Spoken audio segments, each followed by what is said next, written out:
Terrible constat. Aux yeux du monde, la femme afghane est réduite à cela. Une silhouette fantomatique, sans visage, sans corps, sans existence. Isolées du monde sous leur tchadri, ces femmes pourtant existent. Elles résistent aussi.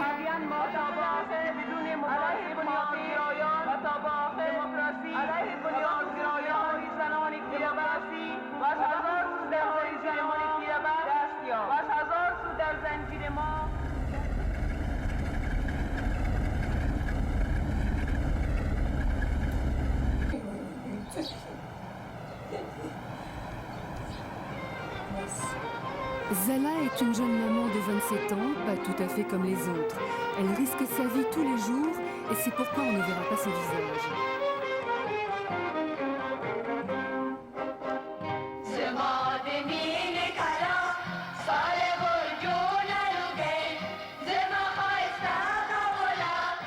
Zala est une de ces femmes afghanes qui refusent l'obscurantisme imposé par les talibans. Son combat, elle le mène depuis le camp de réfugiés au Pakistan. Elle est membre de Rawa, un réseau de résistance de femmes.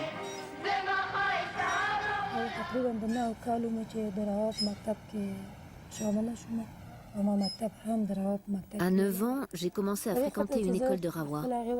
Mon frère y allait déjà et il m'y a emmené. Je me suis très vite intéressée aux idéaux de l'association. En fait, on peut dire que je fais partie de Rawa depuis l'âge de 9 ans.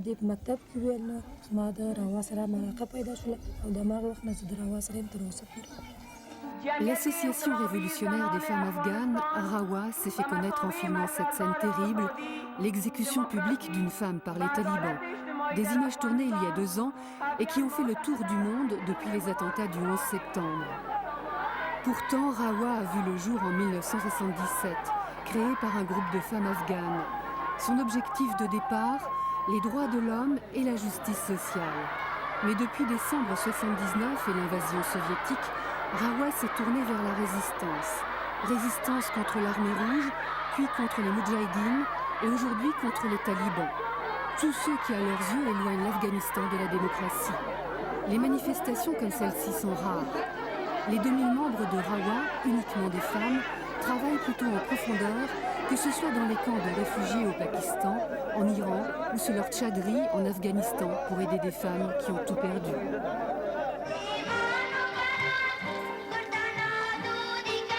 Un camp de réfugiés dans le nord du Pakistan en juillet 2001. Des centaines d'Afghans y ont trouvé refuge depuis des années.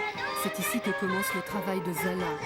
Au fond d'une salle de classe improvisée, elle supervise des cours d'infirmières. Les élèves, des femmes qui n'ont pas pu étudier en Afghanistan. Ici, ce genre de cours est toléré. Et l'éducation est une priorité pour Rawa, le seul moyen de faire prendre conscience aux femmes afghanes de leurs droits. C'est vrai que dans la société afghane, il existe une vraie injustice pour les femmes. C'est une honte pour la famille si leurs femmes sortent de chez elles pour travailler ou aller à l'école. C'est pourquoi ma famille s'opposait à mon éducation.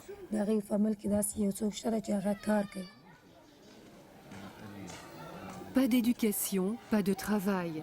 Pour la très conservatrice société afghane, la femme ne doit s'occuper que de ses enfants, à l'abri des regards, derrière les murs de sa maison. En rencontrant ces femmes de Rawa, la vie de Najma a totalement changé.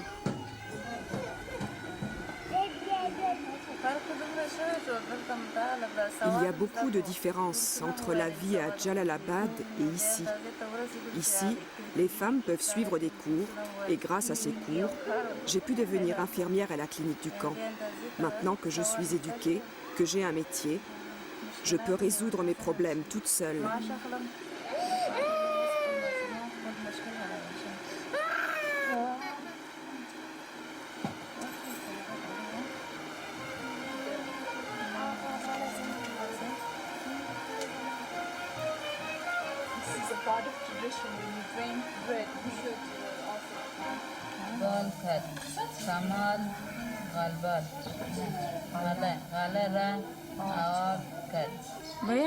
En principe, il faut 1 an à une femme pour apprendre à lire et à écrire. Mais ici, dans cette classe, elles ont commencé après seulement quelques mois.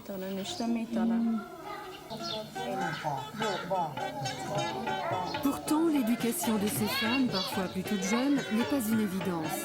Il y a bien sûr le poids de la tradition, mais tout simplement la difficulté, ici aussi, de jongler entre les tâches ménagères, les enfants et l'école.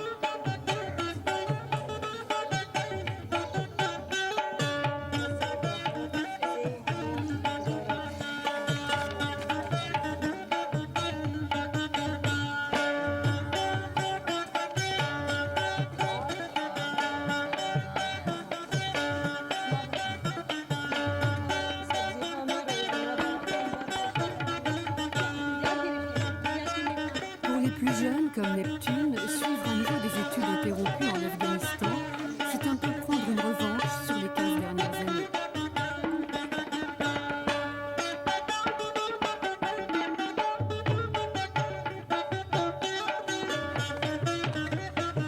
Des années d'oppression, d'abord sous le régime des Moudjahidines, puis sous celui des talibans. Avant l'arrivée des Moudjahidines à Kaboul, on était bien. Quand ils sont entrés à Kaboul, ils ont fermé les écoles. Quelque temps plus tard, ils ont réouvert certaines écoles, mais sortir de la maison, c'était prendre le risque de se faire kidnapper et violer par les Moudjahidines. Alors on restait enfermés à la maison. Puis un jour, mon frère est venu nous chercher, ma petite sœur et moi. On a quitté Kaboul à pied. On a marché 50 km dans la neige, il faisait froid. Puis du village, on est parti à Jalalabad. C'était bien à Jalalabad, la situation était moins dangereuse là-bas.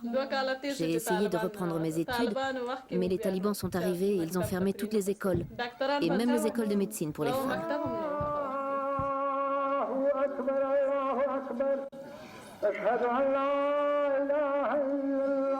Profondément laïque, Rawa a toujours dénoncé toute forme de théocratie à l'époque de Massoud et maintenant sous les talibans. Critiquer Massoud n'a pas plu en Occident et n'a pas facilité la reconnaissance internationale de Rawa. هيا على الصلاة هيا على الصلاة هيا على الفلاح هيا على الفلاح الله أكبر الله أكبر لا إله إلا الله. Il est 10 heures du soir, Zala peut travailler. Elle lit la publication mensuelle de Rawa, Payam Ezan, Message de femmes. Ce support permet aux membres du réseau de s'informer sur la situation en Afghanistan.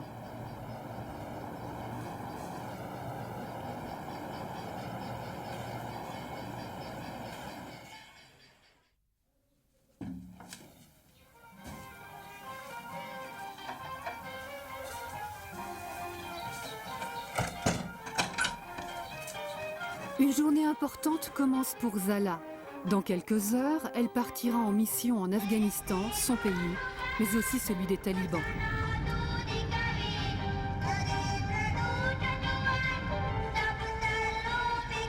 Un voyage dont elle connaît les codes, tchadri et escorte masculine obligatoire.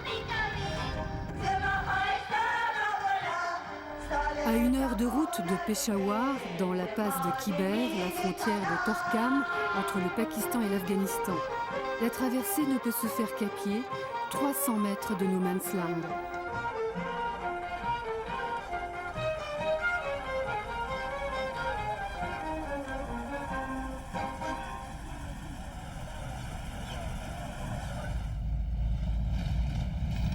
Une fois la frontière passée sans encombre, il reste encore 1h30 avant d'arriver à Jalalabad, où Zala retrouvera les familles qui soutiennent Rawa au péril de leur vie.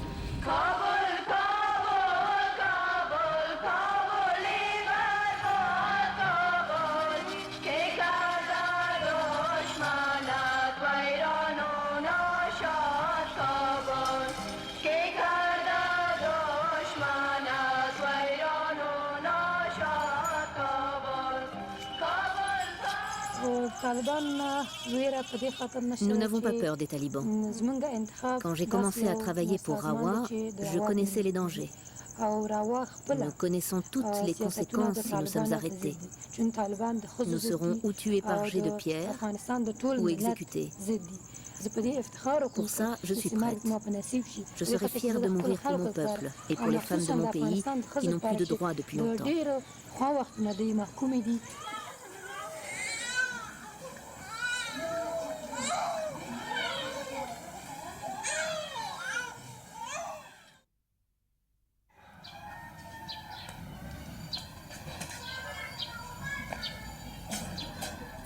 Arrivée dans une maison amie, Zala peut enlever son tchadri. C'est le premier rendez-vous de la journée.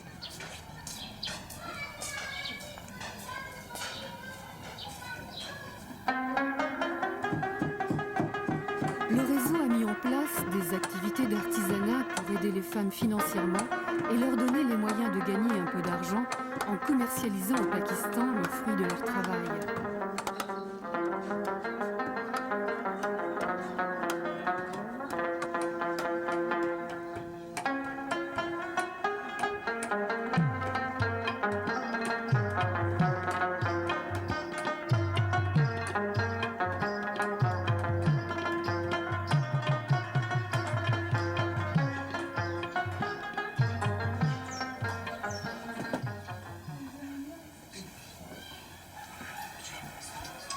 Après une visite dans un atelier de tissage, Zala est attendue par des femmes, elles, concentrées sur les travaux de broderie.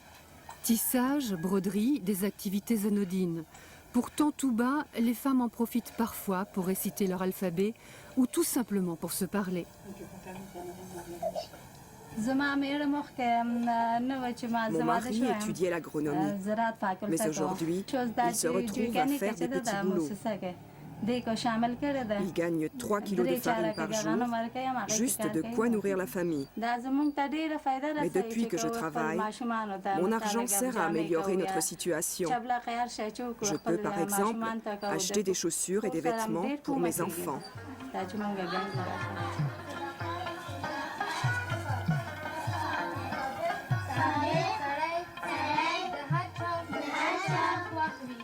Visite suivante, une école, clandestine bien sûr. Les institutrices de Rawa, bénévoles, enseignent aux petites filles, mais aussi aux petits garçons. Pour ces enfants, garder le silence sur leur école est obligatoire.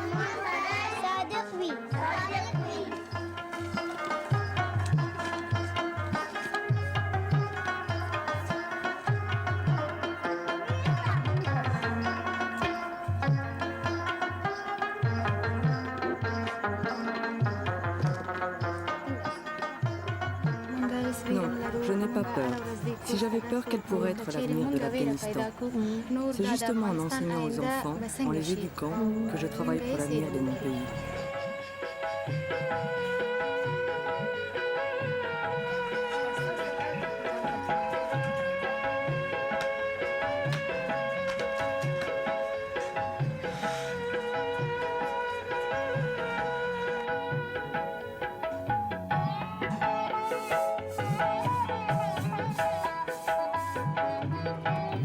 Nouvelle journée pour Zala qui ne dort jamais 2 nuits de suite dans la même maison. Le temps de lever les enfants et une chambre de cette maison se transformera bientôt en salle de cours politique, comme elles disent.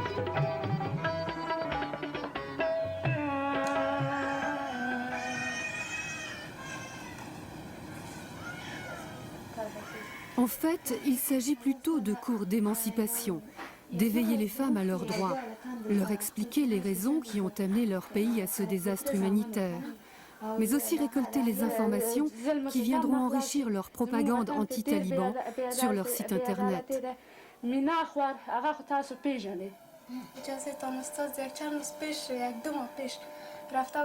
Au marché, il y a 2 mois, des talibs nous ont montré de l'argent et nous ont invités à venir avec eux. On a eu très peur et on n'a même pas fait le marché. On est rentré en courant. Jusqu'à quand cela se passera comme ça et pourquoi?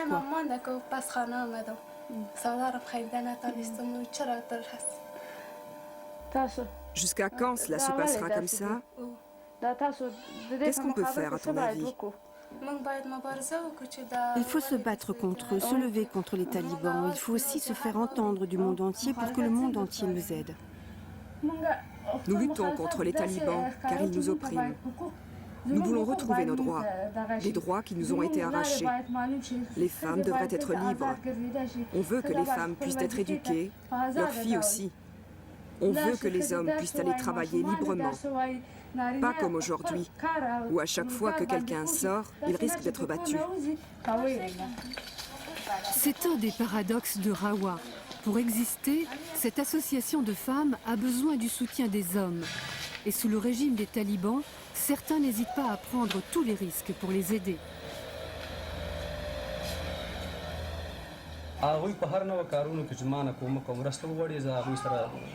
Je suis d'accord avec leur idée de défendre les droits de la femme. Je suis un sympathisant et je soutiens leurs actions. Par exemple, je les aide quand elles ont besoin de moi. Je distribue leurs tracts devant chaque maison. Je fais cela pour les représenter, pour faire passer leurs idées et leurs messages à tout le monde.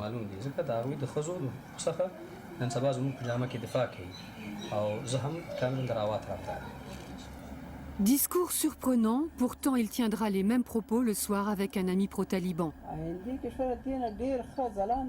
Moi, je pense que l'avenir sera encore plus brillant que maintenant grâce au soleil de la charia. Avant, l'école et l'université, ce n'était qu'un nom. Ce n'était pas l'éducation, c'était rien. Ils ne comprenaient pas la prière ni la charia. Maintenant, il y a des madrasas, des écoles de la charia. Les gens peuvent enfin tout comprendre.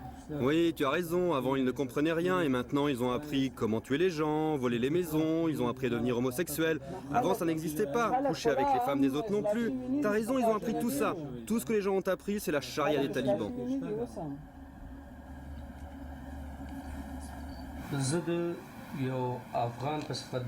Je suis un vrai Pashtoun et un vrai musulman. Les talibans n'ont que les habits de l'islam. Je suis contre leur conception de l'islam. La culture Pashtoun est très importante en Afghanistan. Et les talibans n'utilisent que le nom et en font une réinterprétation qui n'a rien à voir.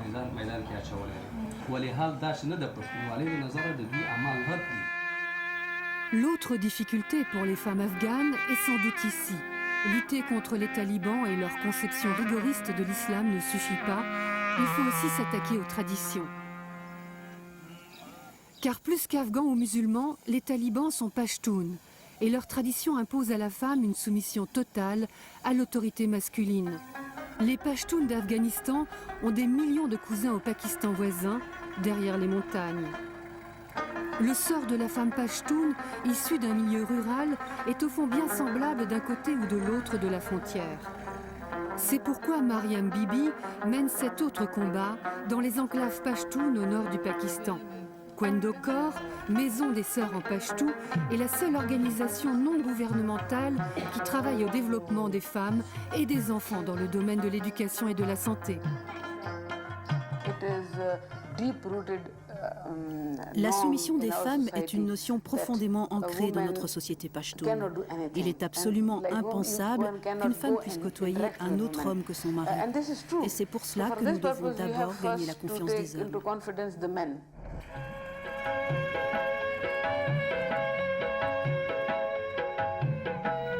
Il est important dans la société pashtoune de s'adresser aux hommes, surtout quand il s'agit de leurs femmes.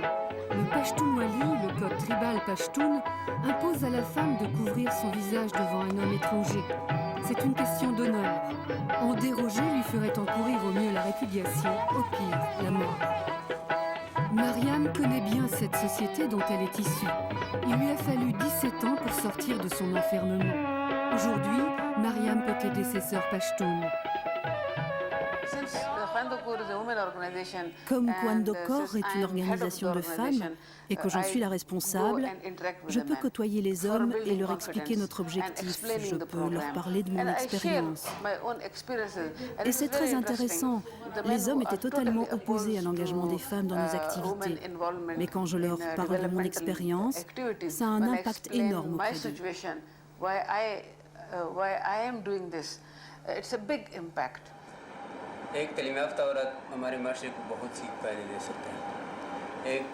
Une femme qui a reçu une bonne éducation peut faire beaucoup de bonnes choses pour son pays. Dans notre village, les femmes n'ont pas reçu d'éducation et restent à la maison pour les tâches ménagères. Leurs enfants ne reçoivent pas non plus d'éducation, comme leur mère. Mais s'il peut y avoir une femme éduquée dans une maison, dans une ville ou dans un village, elle peut enseigner à son tour à ses enfants et autour d'elle. La présence d'une femme éduquée est donc très très importante.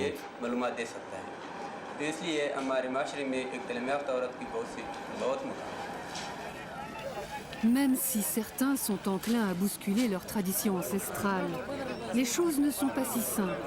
Pour la majorité des hommes, la culture pachtoune est aujourd'hui bien ancrée dans les mentalités. Les femmes de notre association subissent une terrible pression de la part de leur famille, de la communauté, même les hommes de leur famille ont des problèmes. Et quand elles vont travailler, il y a toujours un doigt pointé vers elles, comme si elles étaient des prostituées.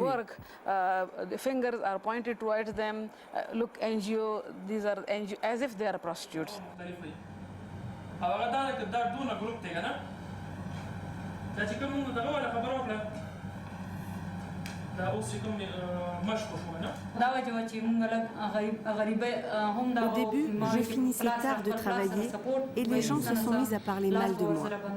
Mon père voulait alors m'interdire de travailler. Puis les membres de Kwendokor sont venus et ont parlé, expliqué mon travail et les activités de l'organisation. Il a alors compris et accepté que je reprenne mon activité. Et puis je lui ai dit, je suis ta fille, tu peux avoir confiance en moi, c'est un bon travail et tu ne dois pas avoir peur des rumeurs.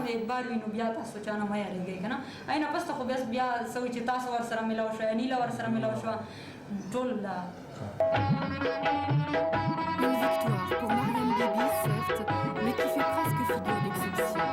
L'opposition à Kwendokor est immense et puissante, comme en témoignent les déclarations de Mola Diolak, chef de la brigade des Mollahs de la région d'Odir.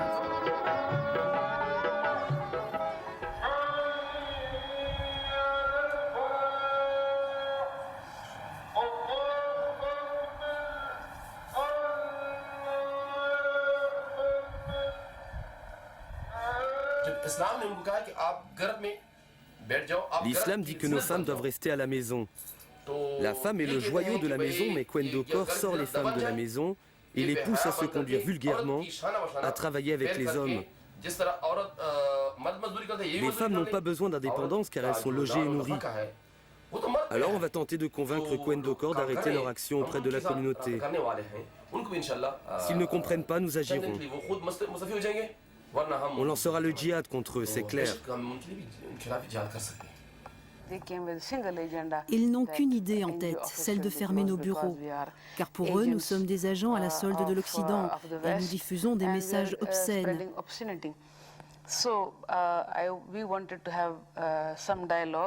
Je leur ai demandé de me définir le terme obscénité pour engager le dialogue et savoir ce que nous faisons de mal au regard de la culture pachtoune et de l'islam.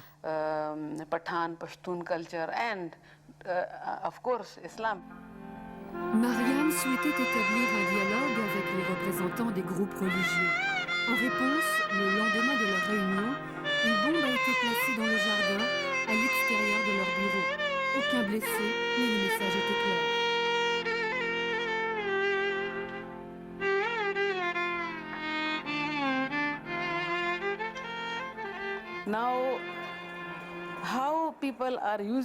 C'est très frustrant de voir que certains utilisent la religion pour avoir de plus en plus de pouvoir et pour garder les gens sous leur coupe en les privant de leur liberté.